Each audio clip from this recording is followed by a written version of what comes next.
In this video, we'll be discussing a few tips and tricks, things we've found helpful, or have not heard previously discussed in the literature.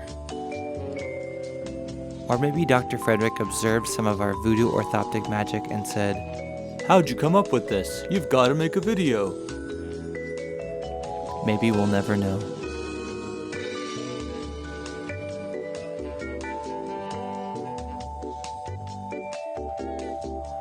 First, let's talk about fitting Fresnel prisms.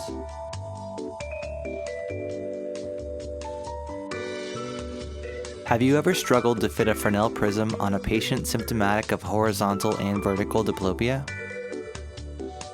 Maybe you were trained to use separate prisms on each lens to correct combined horizontal and vertical diplopia. This causes significant binocular blur to your patient and can be very disorienting, as we see here. Maybe you were trained to use specific graphs or charts that are supposed to be useful for titrating rotated Fresnel prisms, but just make things more complicated. Maybe you have something in your clinic already that can make this job much easier.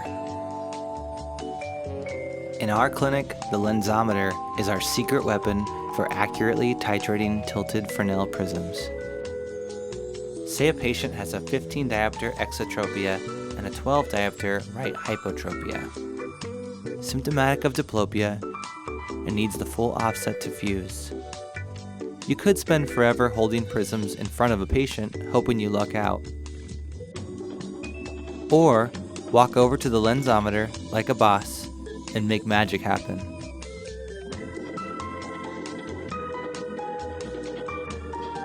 For this patient, we're using a 20 diopter Fresnel and tilting it until we've got about 15 in the horizontal plane and 12 in the vertical plane.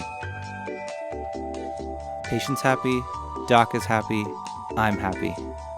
Obviously this trick has its limitations, but with practice, it can make you more efficient and decrease your chair time.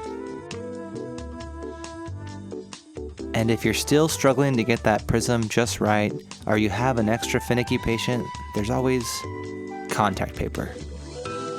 Glorious, beautiful, affordable contact paper.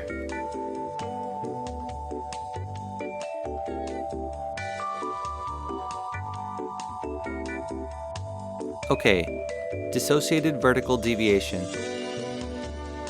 There's a pretty standard way to measure this.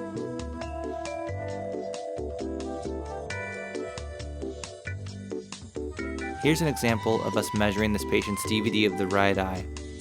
We're neutralizing and offsetting the true horizontal and vertical deviation.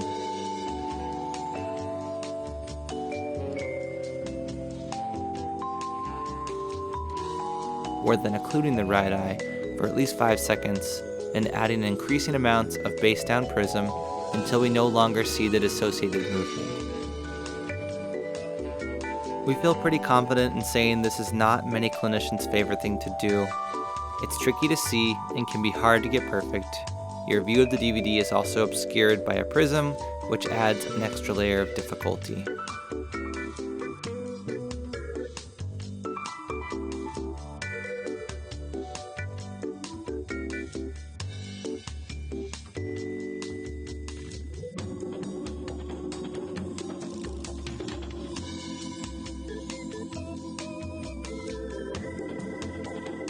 The setup and process for this alternative looks about the same, quantifying and offsetting the true horizontal and hyper, and occluding the eye of interest for at least 5 seconds.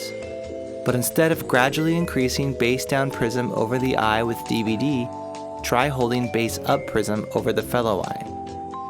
When you uncover the eye of interest, the DVD will be much easier for you to evaluate without the cover of a prism, and may even be easier for your patient, especially those with amblyopia or decreased fixation behavior. High five!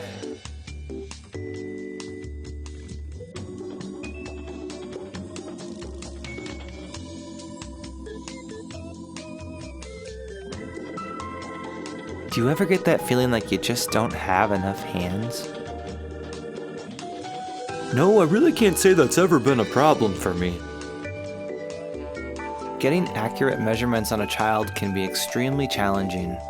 Trying to occlude the patient's eye, trying to hold a fixation target, trying to hold a prism. Maybe you try to get the parent to hold a fixation target. It can be very challenging and cumbersome. You could just put a sticker on your face.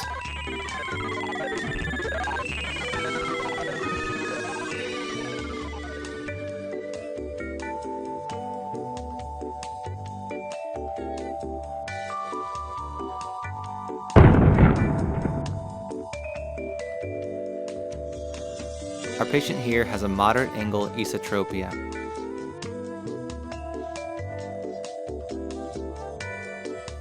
First, we're measuring the deviation in a pretty typical fashion, using one hand to hold a prism, one hand as an occluder, and our patient holding the fixation target. Next, we'll measure the same deviation using one hand to hold the prism and to occlude the eye in our one-handed cover test. This can be tricky to get the hang of, so starting with smaller deviations or prisms at first is important. However, with practice, you can measure larger deviations using the same method.